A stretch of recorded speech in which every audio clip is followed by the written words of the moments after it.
couple RV transporters going by. This video is basically in response to a lot of what I see people commenting about. There's like no money in RV transport, and I know I've made videos on it in the past, but one of like the thing that I go back to the most is if you've ever come to this part of Indiana, like we're coming by Mishawaka, you go to Elkhart, Shipshewana, Goshen, Middlebury, any one of those towns, it doesn't matter what day of the week it is, what time of the day it is, you're going to see RV transporters. There is a ton of RV transporters. I don't even know like what kind of number to put on it, but like I said, it doesn't matter what time of the week, what day it is, what time of the day, like you're gonna see RV transporters. So it's a Sunday today. I left my house at about 5 a.m. and I've seen I'm probably approaching 20 RV transporters on my drive. And that's just headed, in the direction that I'm going, which I'm coming from Chicago. So, they're headed at least north they're headed either west or north, and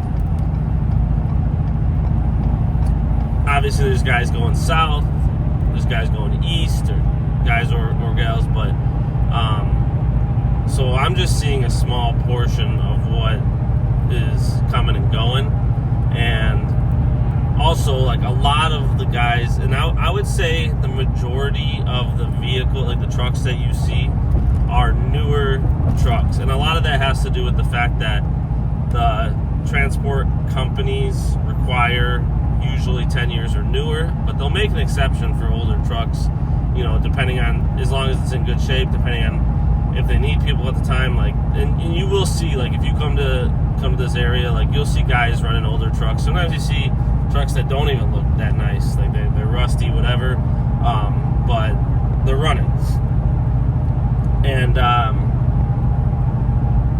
like I would say to the people that say, oh, there's no money in RV transport, I would say it's impossible, because if you see them, like, there isn't going to be this many people not making any money. Like, if there was a small number of people doing it, I could see, you could have an argument there to say they just don't know what their costs are. They don't, they're willing to work for little to nothing. Here's another RV transporter coming by, brand new, pretty much, Ford F-350. That looked like a King Ranch. It's a $100,000 truck, at least, dually. Yeah, probably about $100,000. And I guarantee you that a good portion of these RV transporters are paying someone to do their taxes. They may have a financial advisor, and those people are probably going to tell them, like, hey, if that was the case, they would say you're losing money doing RV transport, or you're not making good money doing RV transport for your expenses. A lot of these guys have wives, families, and they're going to tell them, like, if there wasn't good money in it, they're going to be like, well, we don't have any money. Why are you out on the road all the time? Why are you doing this job to lose money? Like that, because a lot of the comments that you'll see, whether it's on Facebook or YouTube or whatever, people are commenting that there's no money, that you're going to go broke, that, you're going to ruin your truck and then not have the money to fix it or buy a new truck. I personally haven't been doing it long enough, as we pass a broken down truck. That I don't think that guy was an RV transporter, but I haven't been doing it long enough to be an expert on that and, like, wear out a truck and have to buy a new one and see what the value is and really understand understand like the tax write-offs or stuff like that. So, but I will say, I can just look at what comes in every week, what goes out every week, and how much is left in my bank account. And there's profit in it. There's definitely decent money to be had. And everybody's a little bit different. Like,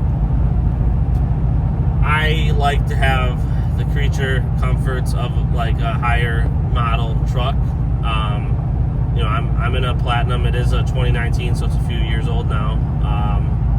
But like, I could have bought a cheaper truck. Could have kept using what I had, which was a 2015 Ford F-350 Lariat. And the company that I'm leased on with, they don't really have a lot. It needs to be a 3/4 ton or larger, and it has to be a diesel. Could I buy a 2001 Ford F-350 with a 7.3 Power Stroke, or a 2003 Cummins? Sure. Like, I could do that, and then my profits would be even higher. I wouldn't have a newer truck to worry about wearing out. I just enjoy driving the newer truck. It is my personal commuter as well. So when I'm not doing RV transport, when I'm running to the grocery store or picking my kid up from school, like, I would rather be driving this than something that's older with less options. So that's a personal choice. But and then when I'm doing the RV transport, it's nice to have some of the features that some of those other trucks don't have, like the adaptive cruise control and the trailer sway options that are built in, the massaging seats, heated, cooled, everything's good. But they're not a necessity. You could buy a $10,000, $15,000 truck, get on the road, and make some money. So just something to keep in mind. But a lot of the guys, like, if you come out here and you see the trucks, like, a lot of guys are driving brand new, nice trucks. And I mean, at the end of the day, they've got to be able to make that payment, or they had the cash to put down on it, and it had to have come from RV transport. Like, I don't think that there's a bunch of millionaires out there that haul, that are wealthy from something other than RV transport, and they just want to haul trailers for no money. Like, that doesn't make sense either. Like I always say, you aren't going to get rich off RV transport. Like, it is, you're getting paid for the skill level that the job requires, but it's a decent pay. Don't expect to be rich.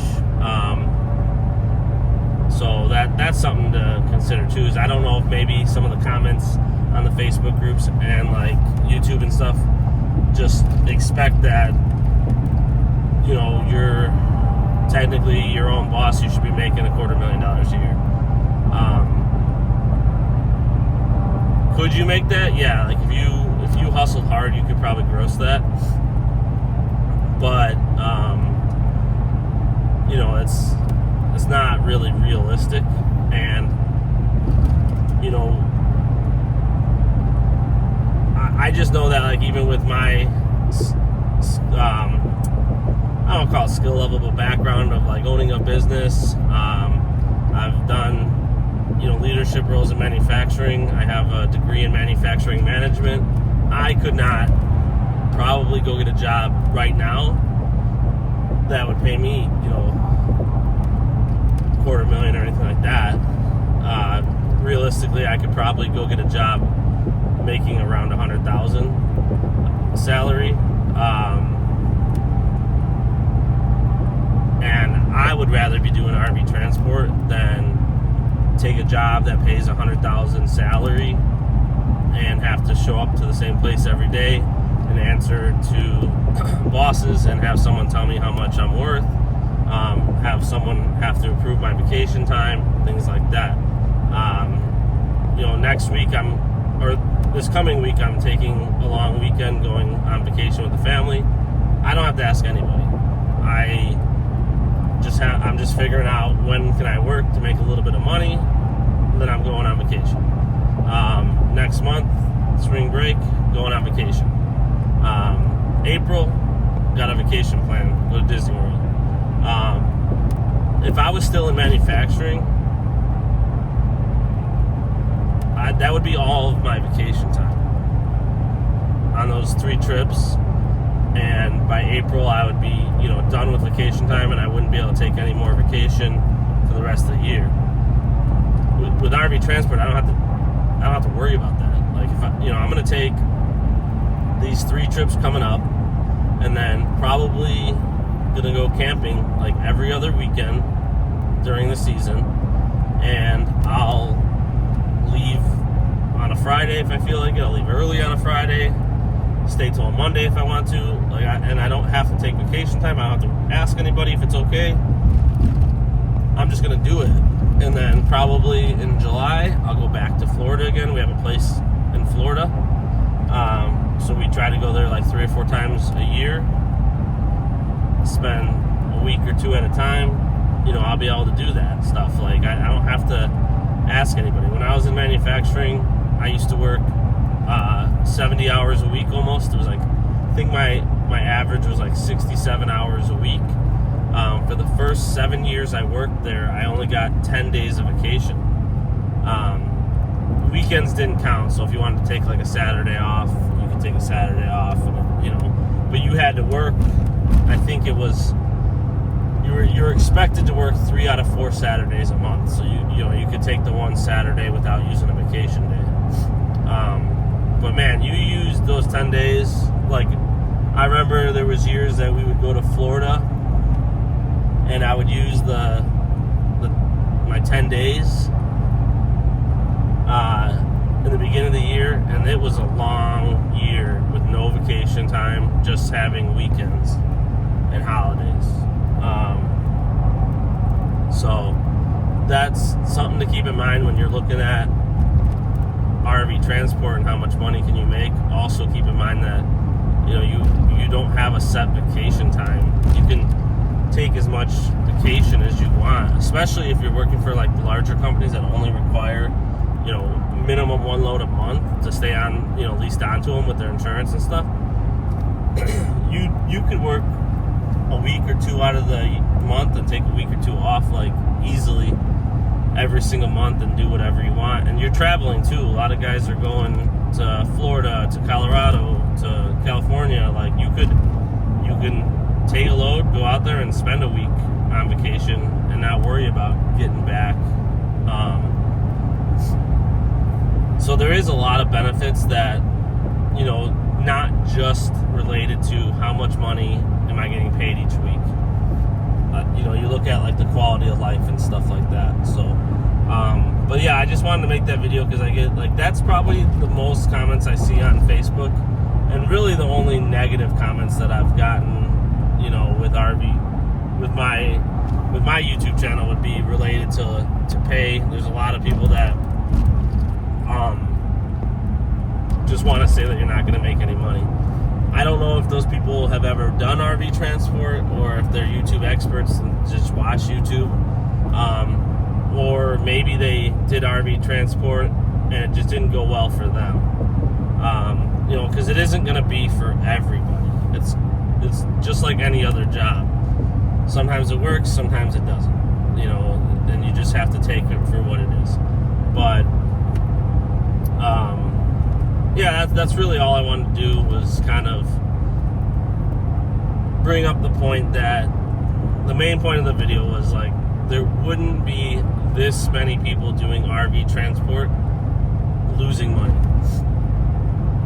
Or like if they could just go work at McDonald's or Burger King or Walmart or whatever and make the same amount of money, they're probably going to do that. Like, that's the reality of it. Like, if the pay was that low that you could just get an entry-level job somewhere and make more money or the same, then you wouldn't have this many people doing it. So it just comes down to, like, the numbers don't lie. And that's really all I like, other than me putting out my weekly, monthly gross income videos. Like, I can't really say anything else other than, you know, speak to the numbers. Look at the amount of people doing it. If you haven't been to the area, you could just come to the area, grab one of the hotels, stop at some of the restaurants here, and just watch the trucks pour in and out every single day. You could probably count 500 trucks a day. I don't know. That wouldn't surprise me. So just something to keep in mind. Let me know in the comments like what you think if you're an RV transporter and you're one of the guys saying there's no money in it. Like, comment, let me know why you're still doing it. Why you haven't changed to a different career path. Or you could comment that, you know, if you've been doing it a long time, what have you done to make it as profitable as possible? What do you like about it? What don't you like about it? And, you know, if you're one of the ones like me that have not been doing it long, or you have been doing it long, but you think that there's money in it, you know, throw that in the comments. Let me know, you know, what you think the realistic, you know, gross and net income can be. You know, how much can you make a week, month, year? Like, you know, especially if you've been doing it a long time, you know, maybe if you're comfortable, put it in the comments like what you gross a year, what you net a year on average, doing RV transport. How has the depreciation of the truck affected, you know, how much you make? How are the tax write-offs? Maybe throw that in the comments, because I think there's a lot of people that probably are on edge on whether or not to jump into this industry, and then they see some of the bad comments and it scares them away. And I don't know if some of the comments are guys that have been doing it a little bit longer that are afraid that if more guys jump in that there won't be work for them. That's possible. Like, you know, I could see where that would be a concern, and maybe that's why they're commenting the way they are. But I don't know. I just wanted to throw the video out there in response to what I've seen on, you know, Facebook and YouTube in general. Also throw it in the comments, like, if you've been doing it a long time, and was it way better years ago? Was there a lot more money to be made 10, 15 years ago? And maybe that's part of it, is a lot of these guys have been doing it a long time. You do see a lot of guys that are doing it that are older gentlemen, and maybe they were making a lot more money than they make now, but they're just comfortable, or they don't want to make that kind of change. That is a possibility. I'm not going to rule that out. So I'm just interested to read what the people say in the comments, and you know, see what people think. But, you know, when you look at it, like, even on a Sunday here, here's another RV transporter. I've seen 20 to 30 trucks now hauling RVs on a Sunday morning, early Sunday morning. So, like, that, to me, that's a decent amount of guys for a day that most people would say they take off. For a time that most people aren't on the road at, you know, 5 to 7 a.m. So this gas station we're coming up on now is these two gas stations are kind of a popular area for the RV transporters. So you can kind of see if we got any guys in there as we're going by. It looks like there's guys that are probably deadheading, that are sleeping in their trucks. I think that was one of the other YouTubers' truck over there, it looked like.